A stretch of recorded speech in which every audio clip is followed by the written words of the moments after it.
عندنا حاجتين مهمين. تحب تبدا بايه؟ القضيه المفاجاه اللي رفعها نادي الزمالك على اتحاد الكره المصري امام القضاء الاداري. نعم. وانا قلت قبل ما حضرتك تشرفني، يمكن كنت طالع على السلم، قلت ان هذه القضيه ما فيهاش غير حل من الاثنين، يا ايقاف نادي الزمالك يا ايقاف النشاط الرياضي المصري، لانه عمرنا ما شفناها قبل كده انه نادي يرفع عشان ماتش كوره، يرفع عشان تزوير انتخابات، يرفع عشان حد مكان حد، لكنه ماتش كوره اعتقد دي احنا بندخل في ازمه حقيقيه.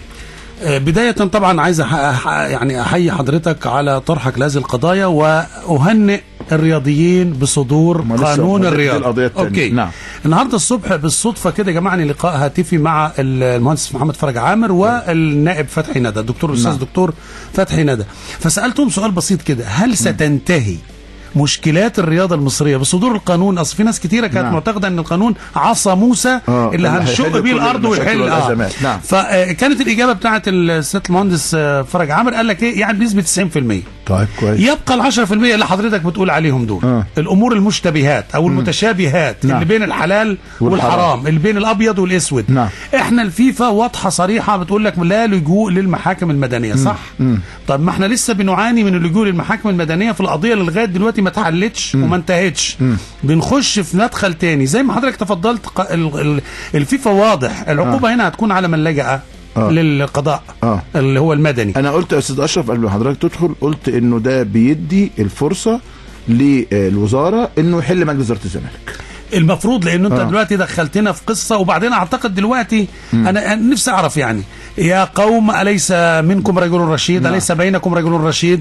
يعني احنا بنشوف احضان وقبولات وبنشوف صراخ ولعنات وبنشوف قرارات مناقضه القرارات. احنا فين بالظبط؟ الموضوع ايه بالظبط؟ حديث الصحف اليوم على ما تم قبل يومين في القرعه بتاعت طيب وبعدين الصلح مع حضرتك شخصيا في برنامج التلفزيوني بيكلمه بيقول لك انت رحت يا كابتن احمد شفت حد فمش هتسلم لا نسلم طبعا دي حاجه شياكه ويعني امور رائعه وهكذا يكون الرجال. لكن انا لما بسلم عليك وبحضن يبقى لازم في حاجات نصفيها بقى خلاص. مجرد ان سلمت عليك الموضوع خلص. خد بال حضرتك كمان ان الموضوع مش شخصي. الخناقه مش شخصيه. لا القصه عند المستشار مرتضى منصور ولا القصه عند المهندس هاني ابو ريده. ده خلاف على حاجه معينه طبقا للوائح. خلاص قضي الامر. وبعدين احنا هنضيع المسابقه ونضيع يعني هو يعني يا فيها يخفيها يعني يفوز بالبطوله يعني انا مش فاهم المنطق ايه ده. كل الحكايه طلعت ولا نزلت. حتى لو كنت لعبت الماتش وفزت برضه ما فيش لقب، برضه ما فيش مركز تاني كمان لان المسافه بعيده يعني.